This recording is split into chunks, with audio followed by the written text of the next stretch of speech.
All right, so we are recording currently. So I want to welcome everyone to the talk today. My name is Bill Furjanic. I am the technical director for coaching education player development for North Carolina Youth Soccer. So my topic today is the value of why coaching education, not necessarily going over coaching education courses, but why is there value to coaching education is what my topic is today. So Netiquette for today. You know, there could be some glitches here and there, and that's okay. Let's just use only use the chat function within the course if I ask you to, so that way you're not conversing back and forth, that you're paying attention. Be careful and mindful of what you do say in the chat, because the chat, the written word and the spoken word are two different things at times. Make sure that you're muted, so that way we're conscious of making sure that you can hear me and we're respectful for everyone else that's on the call. If I do call on you and you want to say no, that's okay. You can say no. And then you're welcome to have your webcam on, because we're so small as far as numbers in this particular meeting. You can have your camera on. If you don't feel comfortable having your camera on, you don't have to. There could be an opportunity where I may ask you to go to another website. You may have to do that. And be patient, because I'm going to make mistakes as well as I ask you to be a part of the process. You can make a mistake too. We just need to be conscious of that. So we'll get started. So what I'm going to start off with is this. I'm going to ask you guys to do some heavy lifting for me in the very beginning. I'm going to put you into breakout rooms real quick. And what I want you to do is I want you to come up with 3 or 4 words of why you feel coaching education could be important in your environment. Just come up with 3 words that why do you feel coaching education would be important in your current environment. So I'm going to put you into rooms. You're going to be in the room 3 minutes. So you have an opportunity, maybe, hey, to introduce yourself, tell the other person in the room where you're from, and then let's get to it. Get 3 words that why you feel coaching education would be important in your environment that you're in. So let's see, I'll put you into, let's see what happens when I do 3 rooms. Yeah, we're going to do 3 rooms. Okay. So you're going to have to select to go into, most of you are hopefully familiar with Zoom. If you're not, it's going to ask you to go into a room, go into and join to that room. Like I said, I'll put you in there for 3 minutes, introduce yourselves, and then get going. All right.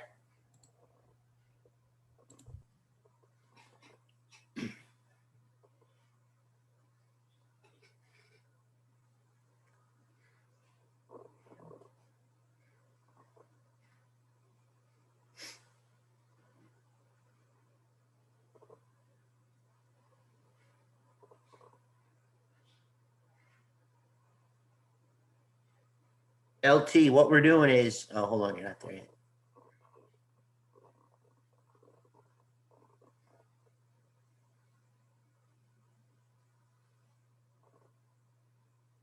LT, what we're doing is I created a breakout room, and I'm going to put you in a room, and what you need to do is just introduce yourself when you get there. And then we're trying to come up with 3 words of why you think coaching education would be important in your environment. Okay. And then we're going to come back into the room. I'm going to put you in room number 2. You're going to be with Aaron and James. Okay. So you're going to have to join that room.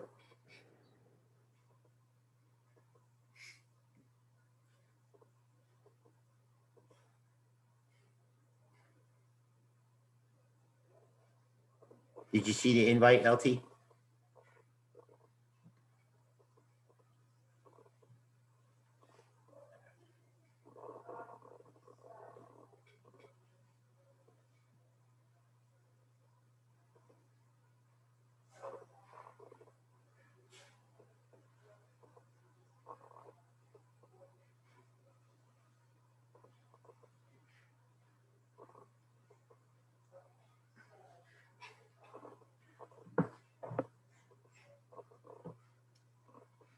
Jamie, you didn't go, huh?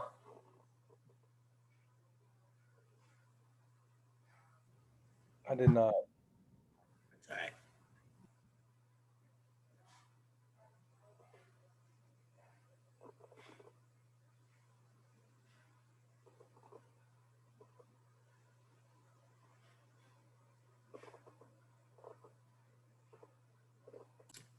where they need to get to, how they're going to develop, and we're worried about making sure every athlete has a good, fun experience. So when we talk about the coaching education courses, those are the 4 values. So having said those 4 values, we also have tenants, and not tenants that are people that live in an apartment complex or dwellers, but tenants, principles of belief within the federation.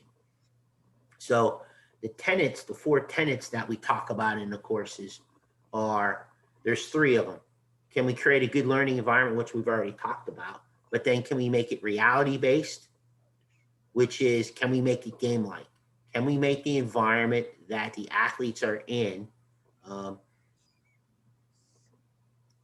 back to the game that you're going to see on Saturday or Sunday whenever they play the game? Can we make the environment experiential, which is realistically, can we allow them to try to solve the problem?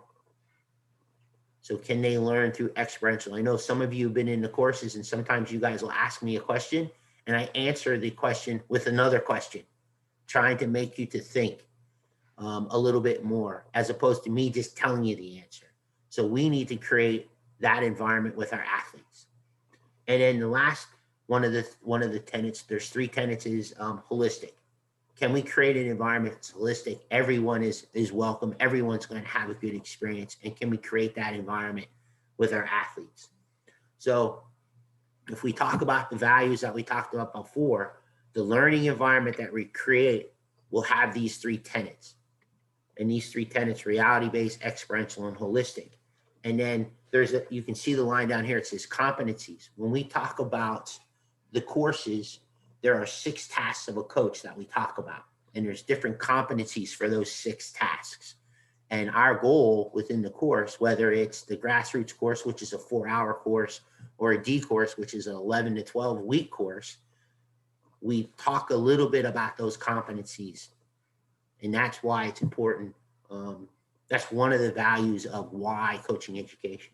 So those 3 tenets are run through that. So it's basically a puzzle. Coaching education is a puzzle. And we talk about building blocks. There's 7 building blocks that we talk about within all the courses. And those 7 building blocks are player needs and fun and development. So can we create an environment for the athletes that's fun? And can they develop in that environment? And then we talk about, what is the structure of soccer? And the structure of soccer is very simple. You're either attacking, you're defending, you don't have the ball, you're trying to win the ball back. Pretty simple. And then we talk about, hey, if you're attacking, you're trying to get the ball forward, you're trying to create chances, and you're trying to score goals. If you're defending, you're trying to not let them move forward, not let them have, deny their chance to penetrate, and don't let them score goals. So it's very simple. So we talk in broad strokes. Then the other thing that we talk about in the courses is developing a coaching education philosophy. The federation has a philosophy, but hopefully the coaches that come in, or their clubs, that they have a philosophy, or they have their own philosophy on their approach of how to create their environment. So that's important that we talk to them about. We make sure that in the coaching courses that they understand player development framework, which is the development of all the athletes. So there's different game models. There's 4v4, 7v7, 9v9, and 11v11 we talk about in the courses, those game models.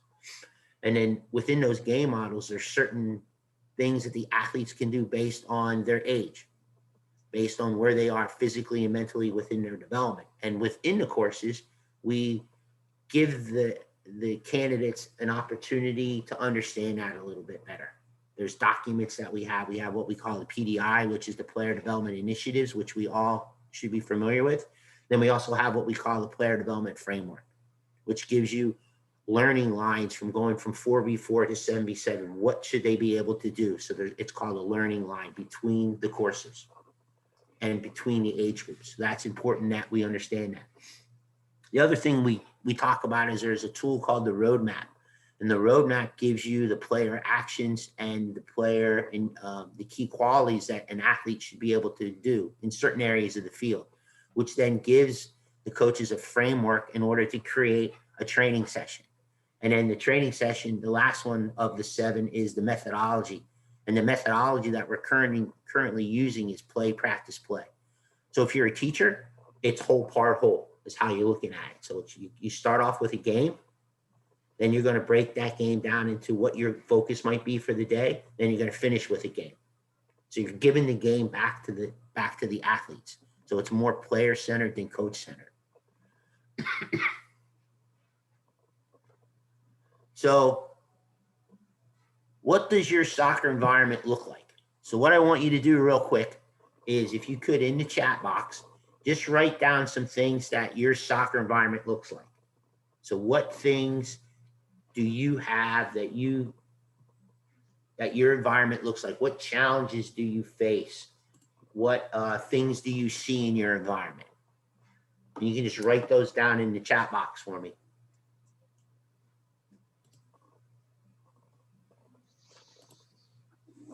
Bumpy fields, good one.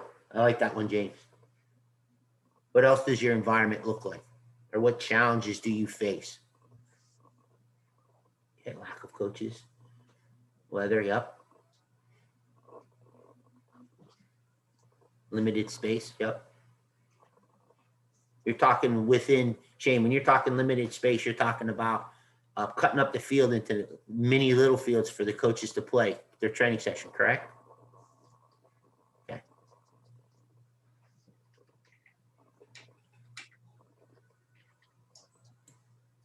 So weather, space, weather, field, lack of coaches, bumpy fields. Okay, so we're looking at facilities, not a safe environment, field environment. Okay. So good. So that's all good. Thank you very much for putting that information into the chat box. So basically, another reason why coaching education is important is because of the fact that we ask the coaches what their environment looks like, just like I just did you. And they come up with some of the reasons that you came up with. But what we talk about is there's the 6 tasks of a coach. So you have leading the player, leading the team. We talk about leadership. We talk about managing performance environment. We talk about coaching a game and then coaching a training session. And we delve into how to do those things. So if you're looking at coaching a game, how do they handle themselves on game day? What is their preparation for game day? What should they do at halftime? What should they do at the end of the game?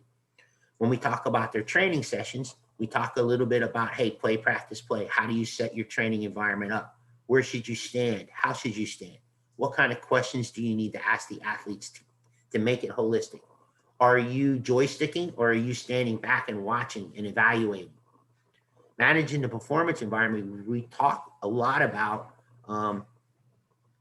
how do you manage the people around you, meaning the assistant coaches? How do you manage the people that help you, the facility people? How do you talk to your parents? How do you engage your parents? How do you engage the people above you, whether it's your head coach, if you're the assistant coach, or how do you deal with your director of coaching, your age group coordinator, maybe even your CEO, whatever it would be. So we talk about those type of things. And then how do you lead the player? How do you build that rapport with your player? How do you make that player a little bit better? And then leading the team. Once you figure out how to lead the player, how do you lead the team? How do you interact with those group of individuals that you just put together? How do you deal with your athletes? And then the thread that runs through all 5 of them is leadership. How do you lead yourself? How are you a role model? Do you say one thing and do another? So how does that all come into play? And then obviously the philosophy of your philosophy, and how does that tie in with your club philosophy, and how can those two mesh up? So those are the 6 tasks of a coach that we talk about. So we do deal with a lot of these things in our courses. So if we're thinking about nuts and bolts and we're thinking about development, how are we going to develop the athletes or even ourselves? Within the courses, we talk about the stages of development. We talk about the younger athletes and we talk about the older athletes. And we talk about how does that thread run through. And that's where the game models come into play. So we have specific courses for 4, 7, 9, and 11.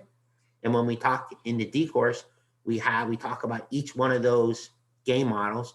And then we also talk about and we hone in on their specific game model.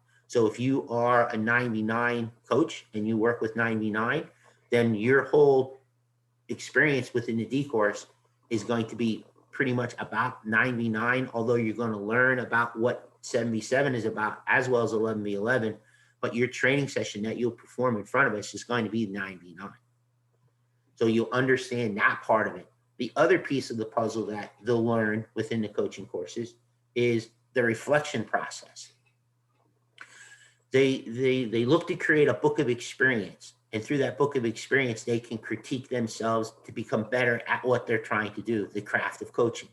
And we talk to them about reflecting after a training session. There's 3 questions that you ask yourself after a training session. What went well? What would I do differently going forward? And then, did I meet my objective for today? So those are the 3 things, just to get them in the habit of looking at what they've done to get better at their craft of teaching and working with the athletes. So reflection is a big part of the courses. So that makes them better, as well as the athletes. So the methodology that we're currently teaching is play, practice, play. So I have this spokesperson, play, practice, play. So with play, and this is the Cliff Notes version of this. Basically, they come to the fields and they play small-sided. So you could have two games going on, a 4v4, 3v3, 2v2, whatever it is, and you're going to have your theme for today. And that's what they're going to be working on.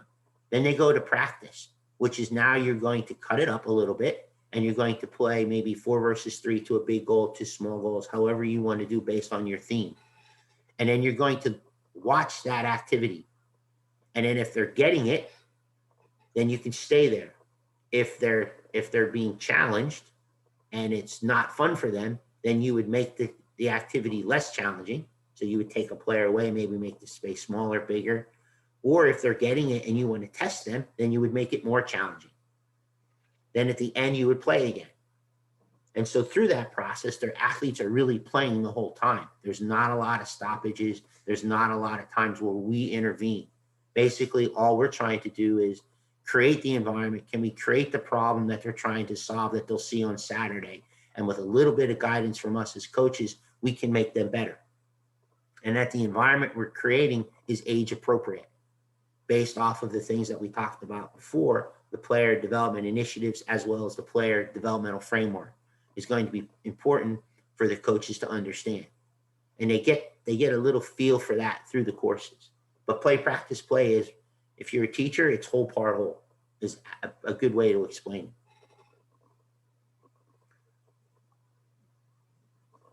So now the coaches take the courses and they're all excited. They come back and they're ready to go. They're all excited. This is the best thing since sliced bread, and they're ready to go. So now they come home and they have their coaching van. They just got back from their coaching van, and they're unpacking the stuff that we talked about so far. So we're unpacking play, practice, play. We're unpacking the player development initiatives. We're unpacking the values that we talked about, the 4 values. We're talking about the building blocks, those 7 things that we talked about before. They're talking about the 6 tasks, and they're talking about the tenets, the 3 tenets of the courses. So now they come back into our environment. Those coaches just went to the courses. Now they're coming back in our environment. So then the next step is, hey, how can we help them?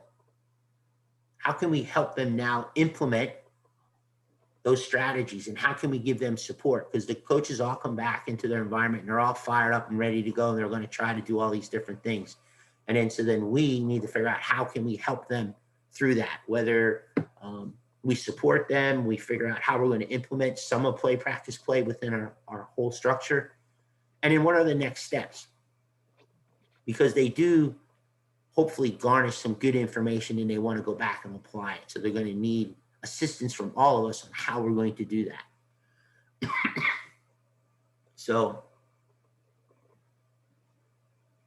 let's go back to where we started with the values, when I asked you guys to come up with your words. So if James, what if you tell me what words you guys came up with and see how close I was to fulfilling those? We came up with growth and development. Okay. And then we came up with confidence or comfort. Okay. Yeah. So I think that through the courses, those two will occur. They'll get a little bit more comfort because they actually have an opportunity to coach in front of us and get some good feedback from us.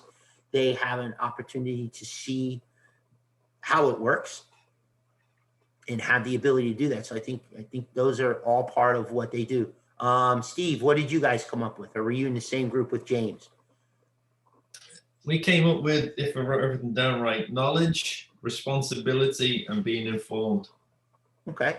So I think that most of those were covered today, and you can see where hopefully those three things would be beneficial. Did anybody come up with any different words? Charlene or Dennis or Aaron or Tim, did you guys come up with any different words?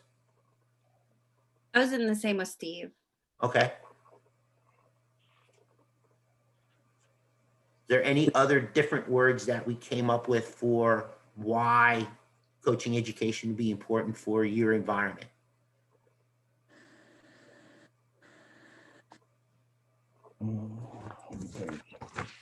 No? I was that good? Because we are there.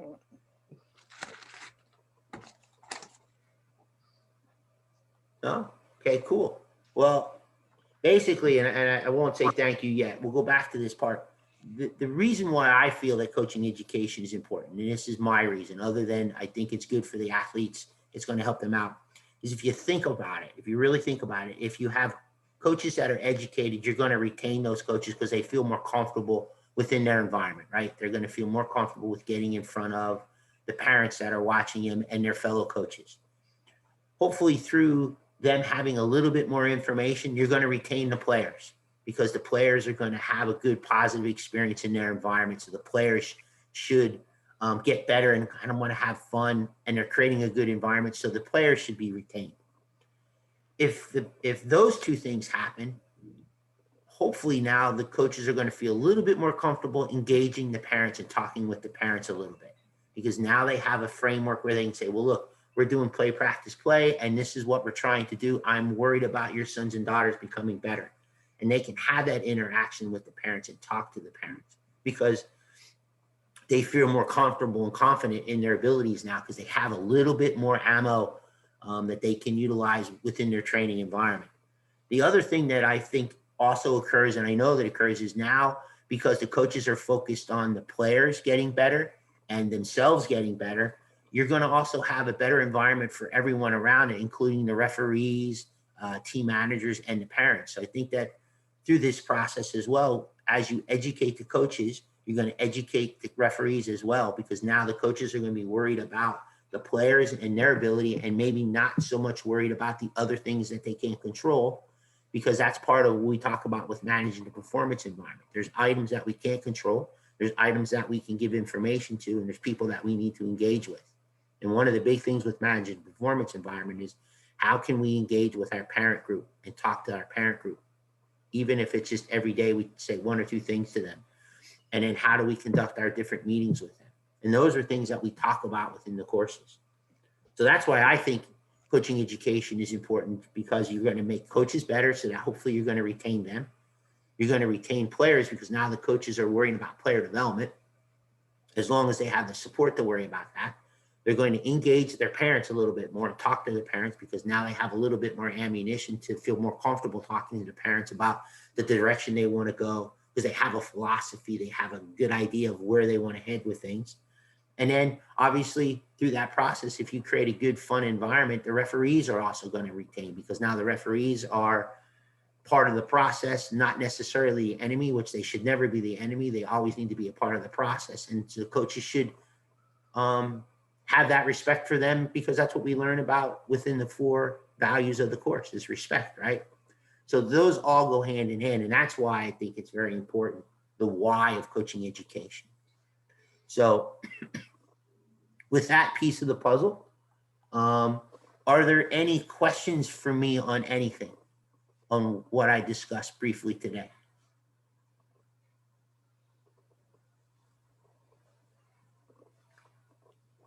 Hearing no questions, I want to thank everyone for taking the time out of their day. Anytime myself or Jamie or Carrie or John, who all work in the staff, can help you out in any way, shape, or form, let us know. we can run courses at any time. The courses right now are a combination of virtual and in person. So a lot of it is 2 hours like this, and then we do 2 hours on the field on the weekend or during the week, whatever fits your coach's schedules. The D course is right now a 12-week course. It's all virtual except for one day where we come in and they do their final assessment that way. So it's very accessible to the coaches currently. And it's probably going to be that way as we go forward as well, with a combination of what we call a blended learning, where they're going to do some virtual and some in person. So if anybody wants to host a course, just let me know. We can host courses. We're in the process of solidifying dates currently. And there are other courses that we'll be putting up there within the Learning Center. And everything goes through the Learning Center on our website. So if you go to our website, NCYSA's website, go to coaching, and then you can find the Learning Center from there. So, but I want to thank everyone for coming today. If I'll stick around if there's any questions that you didn't want to ask in front of everyone. And have a great rest of your week. And we will be having other series of coaching educations coming up. We're going to try to do one once a month and try to do various topics. So if you think of any topics that you'd like us to cover, please email them to me, and then we'll try to cover those topics as well.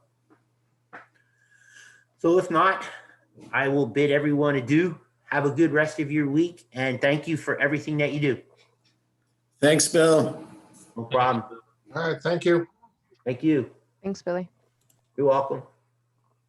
Thanks.